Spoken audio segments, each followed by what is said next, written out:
तो जैसे महादेव से मेरा संपर्क हुआ, हम तो भुला गए कि आरती कर रहे हैं। जब उधर ध्यान चला गया तो आरती गए भूल हम। महादेव से हमने कहा कि सुनिए, जो कहा सो सुनाते हैं, कहानी झूठी है। मैंने कहा कि सुनिए, ये जो आवाज गूंज उठ रही है ना, हरा भोला भोला भोला हरा हरा हो रहा था, खत्म हो रहा था, लेकिन अभी आरती होगी तब ना बंद होगा। हमने कहा ये गूंज जो उठ रही है यह पूरी दुनिया में उठ जाती, आप ऐसी दया करते। फिर हम सोचा, तुरंत सोच लिया कि साला मर जाएंगे तब होगा, बड़ी दिन लगेगा। हम तुरंत कहा कि और मैं इसका साक्षी रहूं, मैंने गवाह रहूं और मैं इसका साक्षी रहूं। ये महादेव नहीं पूछ सके कि जोड़ दिया है बाद में। मैंने ऐसा इत्मीनान से बोले कि जोड़ा हुआ नहीं लगा। हालांकि बाद में हमको याद आया कि अरे साला इसमें तो 200 साल लग जाएगा, तब हम क्या करेंगे। हम तुरंत कहा कि और मैं इसका साक्षी। वो नहीं पकड़ पाए। पकड़ने के लिए 10,000 साल के बाद क्या सोचिएगा, ससुरा पकड़ लेगा, लेकिन उसको फुर्सत यही काम है कि पकड़ते चलेगा। पकड़ने के लिए तो शिव 10,000 साल के बाद आप क्या सोचेंगे शिव जानते हैं, लेकिन उसको दूसरा काम धाम नहीं है। हम लोग क्या सोचते हैं वही सोचते रहता है। चला हम तो सोच भी नहीं करते हैं कि आप क्या सोचते हैं। तो महादेव को फुर्सत है कि सोचता है कि हईनान का सोच रहा है। साला एक इतना अरब आदमी है, दूसरे ग्रहों पर भी आदमी है, का सोच रहा है। महादेव सोचेगा तो उसका अकिल फट नहीं जाएगा, सोच भी नहीं करता। इसीलिए कहा जाता है भोला भोला मने बूढ़ बक, साले को कुछ पते नहीं। भोला भोला मैंने नहीं कहा जाता कि लड़का बड़ा भोला हो, मत तंग कर लो। कौन तरीका है भाई, भोला लड़का का है, उसको छेड़ रहे चिढ़ा रहे। मैंने बुढ़बा क्या बेचारा सीधा साधा है। सीधा साधा इसीलिए है ना, जानने के लिए तो 10,000 साल के बाद जीवात्मा क्या सोचेगी शिव जानते हैं, लेकिन उसको यही फुर्सत है, ये काम है कि कौन क्या सोच रहा है, कौन चीज पगला नहीं जाएगा वो, इसीलिए कुछ सोचता ही नहीं है। लोग कहता है भोला है, बुड़बक है। बुड़बक नहीं है साला, जितना उसको अकील है साला किसी को अकील नहीं है, लेकिन अकील का इस्तेमाल नहीं करता है। स्कूल है, बच्चा पढ़ने नहीं जाता है, तो कहा अकील कहाँ से आवे। तो हमने कहा कि देखिए ये गूंज जो उठ रही है ना, पूरी दुनिया में उठ जाए, आप ऐसी दया करिए। तब तक याद पड़ गया कि साला तो 5,000 साल भी लग सकता है। तुरंत हम जोड़ दिया और मैं इसका साक्षी रहूं। महादेव कुछ नहीं बोले, हमको लगा कुछ नहीं बोले तो कुछ नहीं बोले। हमने कहा कि देखिए, हमको लगता है कि आपको दया का दान करने, यही शब्द हमने कहा था, हमको लगता है कि आपको दया का दान करने में थोड़ी दिक्कत, वो बोल नहीं रहे थे, थोड़ी दिक्कत। ऐसा करिए, आप छोड़ दीजिए। मैंने उस महादेव को जो जिससे मेरा संपर्क हुआ था, मैंने कहा, बोल नहीं रहे थे इसीलिए मुझको गुस्सा आता, मुझको गुस्सा जल्दी चढ़ता। हमने कहा हमको लगता है कि आपको थोड़ी दिक्कत है दया का दान करने, आप छोड़, हम कर, आप काला दिक्कत लीजिएगा, हम कर। इतना देर में आरती तो हो गई माइक पर खत्म। सब लोग अपनी अपनी थाली रख दिए, हमारा आंख बंद है, थाली मेरे हाथ में, सब दिया बुझ गया है, हम खड़े हैं, आंख बंद है मेरी। सब लोग खड़ा है कि साहब आप थाली रखें तब ना, सब दिया तो बुझ गया, थाली रखें तब ना। देवाशीष को हिम्मते नहीं पड़े, मंडल जी को हिम्मते नहीं पड़े, सब दिया बुझा हुआ है, आरती खत्म हो गई है, मैं हाथ में थाल लेके, आंख बंद है मेरी, खड़ा हूँ मैं। कोई हिम्मते नहीं करे कोई थलिया हमारे हाथ से लेने का या हमको कहने का। मेरे बड़े लड़के ने मेरी थाली को पकड़ लिया। उनका कहना था कि आपकी थाली भारी थी और कांप रही थी, तो दिमाग उधर था तो थाली, शरीर काम नहीं कर रहा तो थलिया कांप रही थी, तो थाली गिर नहीं जाए मेरे हाथ से, तो मेरे बड़े लड़के ने हाथ बढ़ा के थलिया को पकड़ लिया। जैसे थाली पकड़ी मेरी आंख खुल गई। देखिए अहबाब ने क्या कहा उसकी व्याख्या सुनिए। महादेव से तो इतना ही कहा इसीलिए, लेकिन हमने कहा इसीलिए कुछ सोच के कहा हुआ। हमने कहा कि आपको दया का दान करने में थोड़ी दिक्कत है, छोड़ दीजिए, हम कर लेंगे। क्यों मैंने ऐसा कहा? अरे बाबूजी खेत नहीं जोतेंगे तो हम छोड़ देंगे। अगर मेरे पिता खेती नहीं करेंगे और मेरी जमीन पड़ती रहेगी तो मैं छोड़ दूंगा कि करूंगा? महादेव दया नहीं करेंगे, उनको मेरे गुरु हैं, उनसे मेरा अपना संबंध है, वो दया नहीं करेंगे तो हमको पात्रता है कि नहीं, हमको शक्ति है कि नहीं, मैं और काम कर सकता हूँ तो शिव का कार्य क्यों नहीं कर सकता? क्या जरूरत है आपके दया की, रखिए अपने पास आप। मैंने कहा कि आपको लगता है कि थोड़ी दिक्कत है, आप छोड़ दीजिए, मैं कर लूंगा। और मेरे मन में उनके सामने जो बोले नहीं आप, उनके सामने जो मेरे मन में व्याख्या आई यही थी कि मैं आपका चेला हूँ और आपको कोई अधिकार नहीं है हमको चेला की कुर्सी से हटा देने का, और जब तक अधिकार नहीं है और जब तक मैं चेला हूँ मुझको शक्ति है। मैं सरकार में ज्वाइंट सेक्रेटरी था, अगर मुख्यमंत्री जी नाराज हो जाए तो क्या हमारा बिगड़ेगा? जो हमको पावर है कानून में वो करेंगे कि नहीं करेंगे? हाँ, हमको नौकरी से निकाल दें, हमको सस्पेंड कर दें, तब खत्म हो जाएंगे हम। लेकिन जब तक उस कुर्सी पर दरोगा है, उसको दरोगा का पावर है, भले वो 2 मिनट के बाद एसपी साहब हटा दें, जब तक वो कुर्सी पर है उसको कानून में अधिकार मिले हुए हैं। तो आपको भी शिष्य के रूप में अधिकार मिले हुए हैं, आप शिव के शिष्य हैं, आपको भी अधिकार है, अपने अधिकार का प्रयोग करिए। गुरु दया नहीं करेंगे तो काम नहीं होगा। हमने महादेव से कह दिया, सोचिए, छोटी मुंह बड़ी बात, छोटी मुंह बड़ी बात के क्या कहिएगा, साला कोई तुलना ही नहीं हो सकती है शिव से। जो कोई किसी की तुलना कर दे, किसी की, शिव से जो किसी की तुलना कर दे, उससे बड़ा अपराधी तो कोई नहीं हो सकता। कालिदास ने कहा था, शिवम शिवस्य उपमा वा तुलना नास्ति। कालिदास शिव के भक्त थे, कहा था कि शिवस्य उपमा वा तुलना नास्ति। शिव की न कोई उपमा दी जा सकती है, न शिव की तुलना की जा सकती है। लेकिन तब भी सोचिए, हरिनाथ ने क्या कहा, आपको दया लगता है कि आपको दया का दान करने में दिक्कत है, आप छोड़ दीजिए, हम कर लेंगे। आसमान के सामने, सूरज के सामने जुगनू बोल रहा है कि आपको दिक्कत है सूरज जी, तो छोड़ दीजिए, मैं अपने पंखों से उजाला कर लूंगा। क्यों ऐसा कहा गया? इसीलिए कहा गया कि भैया हम आपके शिष्य हैं तो हमको पावर है ना, और आपको हटाने का पावर नहीं है। शिव किसी को अपने शिष्य से हटा नहीं सकते। जैसे हटा देंगे कि मेरा शिष्य नहीं है, लोग कहेगा कि जगत गुरु है, लेकिन फूलन महतो को छोड़कर, अगर उसका नाम फूलन महतो हो तो लोग कहेंगे जगत गुरु है, लेकिन फूलन महतो को छोड़ के तो साले जगत गुरु रहते नहीं करेंगे। जगत गुरु एको आदमी गया तो जगत गुरु नहीं है वो। इसीलिए किसी को मना कर ही नहीं सकते कि तू मेरा शिष्य नहीं बनेगा या नहीं है, उनको तो मानना ही पड़ेगा। अगर आप कहते हैं कि शिव मेरे गुरु हैं तो शिव को मानना ही पड़ेगा कि आप उनके शिष्य हैं। नहीं कैसे मानेंगे? जिसे कह देंगे नहीं हम नहीं मानते हैं, उस दिन जगत गुरु रहेंगे, लेकिन जगदीश पाणे के छोड़ के 4 साल जगत गुरु रहेंगे कैसे? -1 हो जाएगा, 1 कम हो जाएगा।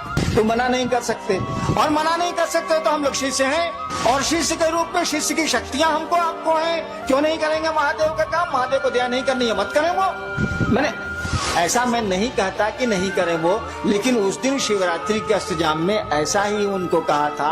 कहने का लहजा थोड़ा सा शरीफ वाला था कि लगता, बोल नहीं रहते इसीलिए बोले थे हम, कि लगता है कि आपको दया का दान करने में थोड़ी दिक्कत है, आप छोड़ दीजिए, हम कर लें। बहुत शराफत से बोले थे। अब सूरज के सामने जुगनू बोल रहा है, उस साले की क्या बिसात है बोलने की, लेकिन मैं बोल तो रहा ही। तो गुरु दया से ये काम होगा, ये एकदम सच है, इसमें 2 मत नहीं है। लेकिन अगर गुरु की दया नहीं भी होती है तो हम आप कमजोर हैं क्या? हम आप गुरु का काम नहीं कर सकते हैं क्या? बाबूजी अगर खेत नहीं जोत रहे हैं तो बेटा छोड़ देगा कि उपज करेगा? वो हल चलाएगा, वो तो करेगा, क्योंकि वह उस बाप का वो बेटा है, इसीलिए करेगा वो। हम लोग उस गुरु के शिष्य हैं, शिव हम लोगों के गुरु हैं, इसीलिए उनका आदेश हम लोग करेंगे। और मैंने कहा जो गुरु का आदेश नहीं करता है वह शिष्य नहीं है। हमने यह भी कहा कि आप नहीं करते हैं तो उस गुरु से कहिए, क्यों नहीं कहते हैं? तो आप तो गुरु से कहिएगा नहीं। जब 1000 आदमी में आप कहते हैं कि बड़े ने गुरु भाता दया करें, दीदी नीलम आनंद दया करें, तब आप महादेव से बाहर में क्या कहते होंगे? बाहर हमरे मुंह पर कह रहे हैं कि आप हम पर दया करिए, तो बाहर में आप क्या कहते होंगे? समझ में नहीं आता। अरे दया गुरु न करते हैं, दया उनकी संपत्ति है ना, कोई लेके करेगा। चापाकल अगर पानी दे रहा है तो लोहा सलाऊ, चापाकल को अपने बाबूजी का पानी है, बताइए जरा। बोरिंग चल रहा है, पूरा लोहा है कि नहीं? उसे पानी है बोरिंग में अपना? जमीने का न पानी है भैया। वो चापाकल दे या कुआं दे या बोरिंग मशीन दे, कोई दे, जमीने का न पानी देगा। अरे ससुरा हम दया करेंगे तो महादेव की न दया करेंगे, उन्हीं से न लेके चापाकल साला पानी आ देगा। अपने में तो लोहा है साला, इसको अपना पानी कहाँ है? तो क्यों नहीं शिव से आप दया मांगते हैं? वो दया करते हैं। हमको तो छोड़ दीजिए, हमको तो लाचारी है दया करने की, मैं क्या कर सकता हूँ? मेरी तो फुलवारी ही है, तो मैं क्या करूँ? मेरे तो लोग आप लोग मेरे आदमी ही हैं, तो मैं मुझसे दया क्यों मांगते हैं? उस शिव से मांगिए ना मिलजुल के। हम पर तो आपका पूरा अधिकार है, नहीं भी मांगिएगा तब भी आपको मिलेगा, मांगिएगा तब भी मिलेगा, नहीं मांगिएगा तब भी मिलेगा। हरिनाम जाएंगे बच्चों कहाँ से? हम ही तो शुरू किया है भैया। जितने भी फूल खिल रहे हैं शिव शिष्यता के, मेरी ही बागवानी के फूल हैं। उन फूलों की सुरक्षा, उन फूलों का बढ़ाना वो तो मेरा अपना है, उसमें हम क्या कर सकते हैं? वो हमसे मांगिए या नहीं मानिए, हम तो हैं ही आपके साथ, हमेशा रहेंगे आपके साथ। शरीर में है तो भी रहेंगे, शरीर के बाद भी रहेंगे। और हम चाहते हैं कि आपके साथ वो महादेव रहे, वो आपका गुरु रहे। दान लीजिए, ज्ञान भी लीजिए। उनसे बड़ा दानी नहीं, उनसे बड़ा ज्ञानी नहीं, दोनों काम करिए। दान का तभी उपयोग हो सकता है जब ज्ञान हो, और नहीं तो दान का कोई उपयोग नहीं है। सुना है ना कि सुपुत्र होगा तो कहला धान इकट्ठा कर रहे हैं भाई साहब, और कुपुत्र होगा तो कहला धन इकट्ठा कर रहे हैं भाई साहब। कुछ समझ में नहीं आ रहा। कहा जाता है ना, हो ही सुपुत्र क्या धन संचय, हो ही कुपुत्र क्या धन संचय।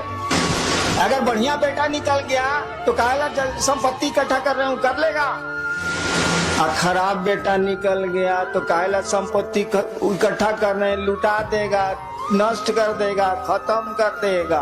हो ही सुपुत्र तो का धन संचय, हो ही कुपुत्र तो का धन संचय। समझ का खेला है, ज्ञान का खेला और कुछ नहीं। सुपुत्र का मानी क्या, ज्ञानवान। कुपुत्र का मानी उसको समझ नहीं है। तो गुरु ज्ञान देते हैं और आपके गुरु शिव हैं, ज्ञान उन्हीं के पास है, दान उन्हीं के पास है, सब कुछ वही रखते हैं। ज्ञान मांग लीजिए तो दान मांगने का वकील भी आ जाएगा, ऐसे वकीलों नहीं है। ज्ञान मांग लीजिएगा तो दान मांगने की बुद्धि भी समझ भी आ जाएगी। एगो लड़का के बियाह बरतुहार आई रहे, होखे वाला ससुर पूछलस की बियाह में का ले बउआ, कॉलस की रेडियो ले, रेडियो। उसका साथी पढ़ता था बाहर, वो तो देहाते में रह गया था, वो टीवी जानबे नहीं किया। पीछे से उसका सथिया खोस रहा है, तेरे टीवी बोलना, टीवी आजकल तो एलईडी तक आ गया है रे साला, बोलने रे साला, एलसीडी एलईडी बोलने रे साला। वो साला जान ही नहीं रहा है कि टीवी क्या है, फिर वो बोल रहा है कि जी रेडियो। तो दान तो उसी का न मांगिएगा जिसको आप जानते हैं, जिसको जानते ही नहीं है, समझते ही नहीं है, उसका मांगिएगा कहाँ से भाई साहब। 5 साल के बच्चे से महादेव पूछे कि बउआ क्या चाहिए, साक्षात महादेव आके खड़े हैं और पूछ रहे हैं कि बच्चा क्या चाहिए, कहेगा अंकल एगो कैडबरी चॉकलेट। उसको जरा दिल्ली जेएनयू से पास करने दीजिए। आप महादेव को कहिए कि सरकार जब वो 5 साल का था तो आप गए थे, दर्शन दिया था, पूछा था, आज चलिए ना, नानी मरे जो महादेव जाएगा, जा नहीं सकता। क्या उस साल को समझ आ गई, तुरंत कहेगा जी मनमोहन सिंह घटा के हमरे, जा नहीं सकता। टोपी की कहानी सुनी थी ना, मंसूर जो खुदा के इतने बड़े प्रेमी थे, बहुत बड़े सूफी संत हुए हैं अरब के। मंसूर दिन का समय था, सोए हुए थे, उठने हुए थे, अचानक खुदा की आवाज आई, मंसूर मंसूर टोपी बेचेगा, टोपी पहने हुए थे। अचानक खुदा की आवाज आई, दो प्रेमी गप कर रहे हैं, तो गप का क्या अंजाम होगा सोच लीजिए। खुदा ने पूछा मंसूर मंसूर टोपी बेचेगा। मंसूर ने कहा तेरे पास है क्या जो तो खरीदेगा, जा सोने दे। खुदा ने कहा मेरे पास कुछ नहीं है, अरे पूरी कायनात मेरी, पूरी दुनिया मेरी, पूरी प्रकृति मेरी, सब कुछ मेरा, तू कहता है कि मेरे पास कुछ नहीं है। मंसूर ने फिर कहा देख तेरे पास कुछ नहीं है, तेरे पास है क्या, मुझको सोने दे, मुझको नींद आ रही। तो नहीं मंसूर बोलो ना, टोपी बेचेगा, टोपी बेचेगा। मंसूर ने कहा हाँ बेचेंगे। खुदा ने कहा दाम बोल। मंसूर ने कहा ऐसा कर, तू सारी दुनिया के लोगों को जन्नत दे दे, माने स्वर्ग, तू सारी दुनिया के लोगों को स्वर्ग दे दे। खुदा ने कहा मंसूर यह काम तो मैं नहीं कर सकता। क्या जन्नत नहीं दे सकते ना, जन्नत नहीं ना दे सकते, सारी दुनिया के लोगों को जहन्नुम दे दे, नरक, स्वर्ग नहीं दे सकते ना, सारी दुनिया के लोगों को जहन्नुम दे दे। खुदा ने कहा मंसूर मैं यह भी नहीं कर सकता। मंसूर ने कहा मैंने पहले कहा था कि तेरे पास है क्या जो तू खरीदेगा, तू जा मुझको सोने दे, नींद आ रही मुझको, तेरे पास कुछ नहीं है। और खुदा चले नहीं खरीद पाए। हमने कहा कि उसको जेएनयू से पास होने दीजिए, महादेव को भेजिए उसके पास, नानी मरे जो महादेव जाए, जा नहीं सकता।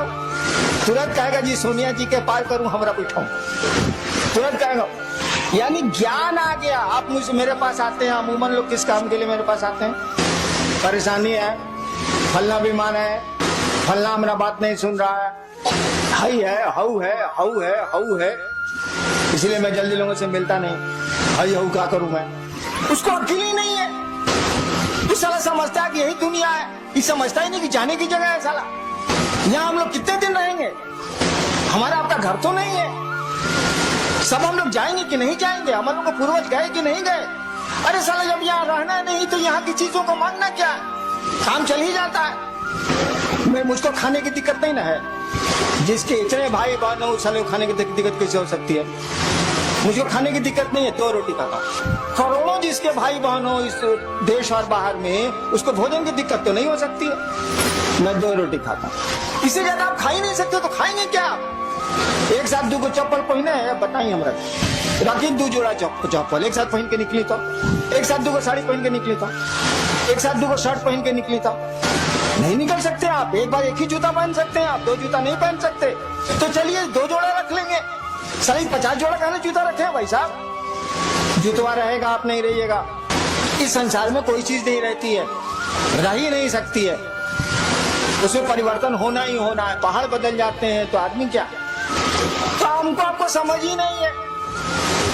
महादेव भेटा जाएंगे तो मांगेंगे जिए को आश्रम बन जाए शिव परिवार का। अरे सारे लोगों ने आश्रम बनाए हैं, तुम दिल में आश्रम क्यों नहीं बनाते? तुम लोगों के मन में शिव को क्यों नहीं बैठाते? इन मकानों में शिव को बैठा के क्या होगा? मकान शिव थोड़े ही हो जाएंगे, आदमी ने शिव होगा भैया। तो हम लोग मांगेंगे महादेव से ही। समझ ही नहीं है, अक्ल ही नहीं है, ज्ञान ही नहीं है, तो मांगेंगे क्या? अरे तुम मेरे पास आते हो, शिव को क्यों नहीं मांगते? मैं शिव दे सकता हूँ, आप शिव को क्यों नहीं मुझसे मांगते हैं? तो बेटा मांगते हैं, तो बीमारी को छोड़ाना मांगते हैं, तो बाल कितना छोड़ाना मांगते हैं, यही सब तो करते हैं आप। समझ ही नहीं है, क्या समझ नहीं है कि शिव क्या?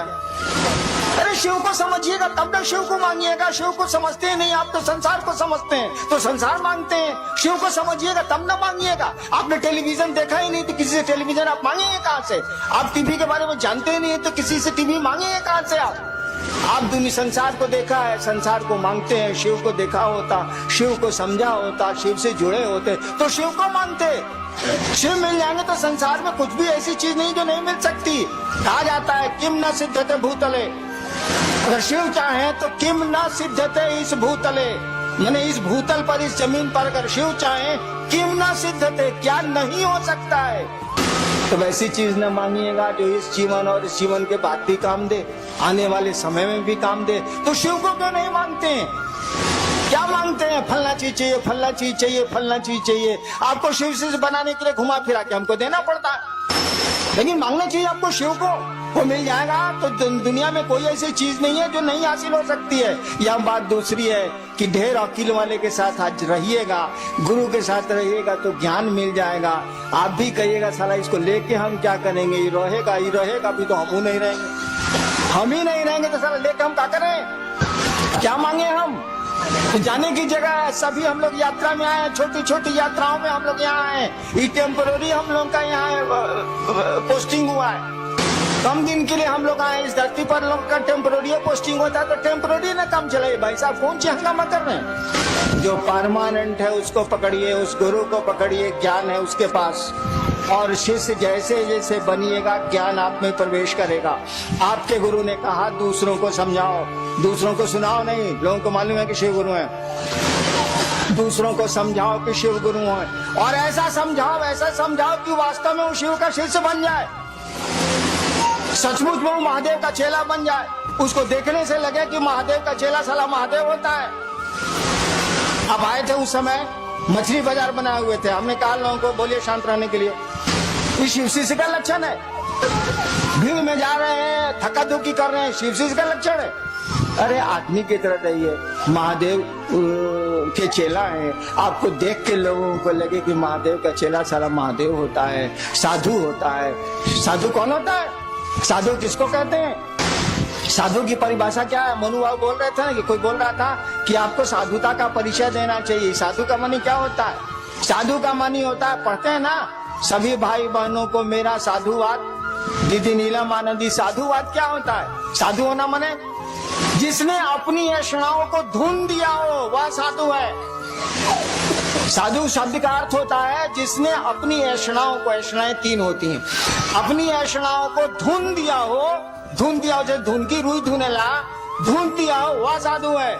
ऐषणाएं क्या है? पुत्र ऐषणा, यश ऐषणा, धन की ऐषणा, इच्छा मैंने पैसा इकट्ठा करने की इच्छा, संतान की इच्छा, प्रतिष्ठा, सबसे बड़ी है यश इच्छा, सबसे बड़ी है यश की इच्छा। सम्मान जल्दी नहीं हटता है, मन से वो रहता है, साधुओं को भी रहता है। जिसने अपनी ऐषणाओं को, संतान की इच्छा, धन की इच्छा, इज्जत की इच्छा, प्रतिष्ठा की इच्छा, जिसने अपनी ऐशनाओं को धून दिया हो, रुई की तरह उड़ा दिया हो, वह साधु है। और साधुवाद का भी वही मानी होता है कि आपकी आकांक्षाएं, आपकी ऐशनाएं शमित हो, कम हो, आप में शिव भाव जगे। तो साधु का लक्षण प्रकट करिएगा ना। शिव आपके गुरु हैं और शिव से बड़ा ना कोई गृहस्थ है ना कोई साधु है। महादेव से बड़ा कोई गृहस्थ नहीं है। हमने कई बार आपको कहा है अपने बेटी दामाद को जरा आशीर्वाद दीजिए तो राम सीता की जोड़ी बनी रहे। अपने सास पतोह बेटा को दे दीजिएगा पड़ाक से, ताकि मनाते हैं कि साली पतोहिया मरती का नहीं है, वो दे दीजिएगा पड़ाक से। लेकिन जब बेटी दामाद को आशीर्वाद दीजिए तो राम सीता की जोड़ी बनी रहे, कृष्ण राधा की जोड़ी बनी रहे। देता को हिंदुस्तान में आशीर्वाद। जानता है कि सीता को खाली कष्ट हुआ, जानता है कि कृष्ण जी अपनी बीबी को छोड़ के दूसरे के साथ थे, तो कालू आशीर्वाद देगा बेटी का जीवन खराब हो जाएगा? कोई आशीर्वाद नहीं देता है। हर शादी में लिखा जाता है शिव पार्वती की जोड़ी बनी रहे, जबकि देने वाला ही जानता है कि भिखमंगा। अपने बेटी दामाद को आशीर्वाद देना है शिव पार्वती की जोड़ी बनी रहे। वो जानता है कि शिव भिखमंगा है, तब वो यही आशीर्वाद देता है, क्योंकि जानता है कि धन से सुख नहीं होता है, प्रेम से सुख होता है, मोहब्बत से सुख होता है। धन से नींद नहीं आती है, शांति से नींद आती है। धन से नींद आएगी, धन से सुख मिलेगा। अपार धन है, अब पति पत्नी को मारे चला जा रहा है, गाली दिए जा रहा है, इस धन का क्या उपयोग है? लेकिन कोई धन नहीं है और बड़े प्रेम से दोनों पति पत्नी रहते हैं। सुख तो जीवन का इसी में है। हमने देखा है पटना में, जब मैं 20 साल था पटना में, बेली रोड पर मेरा मकान था, ऑफिस फ्लैट में। गर्मी के दिनों में या जाड़े के दिनों में वो डिवाइडर जो रोडों को अलग करता है, डिवाइडर उसको बोलते हैं, दोनों सड़क के बीच में जो सीमेंट का बना रहता है, रात भर लोग उस पर सोते हैं। कई बार रात में गाड़ियां उन लोगों पर चढ़ गई, 5 आदमी मर भी गए थे, बंजारा थे। डिवाइडर पर लोग सोते हैं। और आपको पता है पटना में एसी में सोने वाले कम लोग नहीं है, एयर कंडीशनर में। और कम वक्तों को नींद की गोली के बाद भी नींद नहीं आती है। और बेली रोड पर जब गाड़ियां चलती रहती है, मध्य रात्रि को ट्रकें चलती रहती हैं, सोने वाले इत्मीनान से सोते हैं और नींद नहीं खुलती है। बल्कि कई बार ऐसी घटनाएं हुई हैं कि गाड़ियों के चक्के चढ़ गए, लोग मर गए। देखिए, नींद आने के लिए धन की कोई जरूरत नहीं, क्योंकि बड़े बड़े धनी लोग नींद की गोलियों के बाद भी नहीं सोते हैं। नींद की गोलियां उनको नहीं सुला पाती हैं, डॉक्टरों की सुइयां उनको नहीं सुला पाती हैं। सुख धन में नहीं है, सुख मोहब्बत में है, प्रेम में है। इसीलिए बाप अपनी बेटे दामाद को यही आशीर्वाद देता है, शिव पार्वती की जोड़ी बनी रहे, क्योंकि वो जानता है, यह जानते हुए भी कि शिव भिखमंगा है, शिव के पास कुछ भी नहीं है, ये अपनी पार्वती को क्या खिलाएंगे, ये तो अधन पी के रह जाते हैं। तब भी आशीर्वाद इसी का दिया जाता है। राजा का आशीर्वाद नहीं होता। राम अवध के राजा थे, उनका आशीर्वाद नहीं दिया जाता। कृष्ण द्वारिकाधीश थे, उनका आशीर्वाद भारत में नहीं दिया जाता। शिव पार्वती की जोड़ी बनी रहे, आज तक सभी शादियों में यही होता है। तो शिव से बड़ा कोई गृहस्थ भी नहीं है। जितने गृहस्थ हैं उन्हीं की बात करते हैं। शिव से बड़ा कोई गृहस्थ नहीं है, शिव से बड़ा कोई साधु भी नहीं है। इसको तो समझाने की जरूरत ही नहीं है। शिव से बड़ा साधु भी नहीं है, और वही शिव आपका गुरु है। उसी शिव से दान के साथ आप ज्ञान मांगने गए हैं। उसने जो कहा है उसको करिए, मनोयोग से करिए। हमसे जितनी मदद लेनी है ले लीजिए, हम देंगे मदद आपको, लेकिन दया गुरु से मांगिए। शिव को सामने कीजिए, हरिनाम को सामने करने की जरूरत नहीं है। आदमी का स्वभाव है, सामने जिसको कर दीजिएगा, अगर वो दिख रहा है उसको धर लेगा। वो अप्रत्यक्ष को नहीं पकड़ता है, आदमी का ही स्वभाव होता है।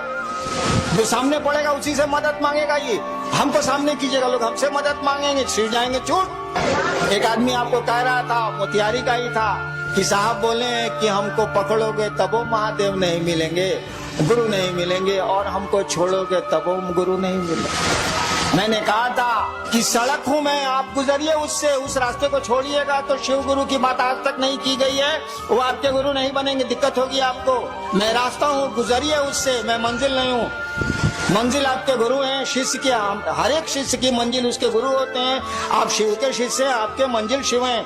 आपका गुरु आपकी मंजिल है। गुरु भी तो शिव से ही जोड़ता है, कोई गुरु और शिष्य को शिव से ही जोड़ता है। आपके गुरु ही शिव है, मंजिल आपकी है, रास्ता मैं हूँ जरूर। ना हमको पकड़िए ना हमको छोड़िए, साथ लेके चलिए, लेकिन आगे देखिए, लोगों को शिव गुरु से जोड़िए और पूरी दुनिया के लोगों को जोड़ना है। अभी तो आप मोतिहारी में फंसे हुए हैं, आगे निकलिए। हम लोगों ने चाहे कि 2012 तक पूरे देश के हर एक इलाके में हम लोग शिव चर्चा शुरू करें। खाली मोतिहारी में घूंघट पैलना से हुई, बाहर निकली लोनी, महादेव का काम करी लोनी ना चली। आज तक बेलना चौकी बहुत भइल बा, करी लोनी, हमरा कोनो में दिक्कत नहीं है, लेकिन घर से बाहर निकली लोनी, बड़ी लात सहले बनी, कुछ लातों मारे के सीखी। चलिए आप लोग महादेव का काम करें, मेरा साथ है, मेरे पास जितनी शक्ति है दृश्य या अदृश्य आपका साथ देगी, आप सबों का साथ देगी। हम लोग महादेव को आगे करेंगे, शिव गुरु की बात करेंगे, लोगों में शिव गुरु से जुड़ाव पैदा करेंगे।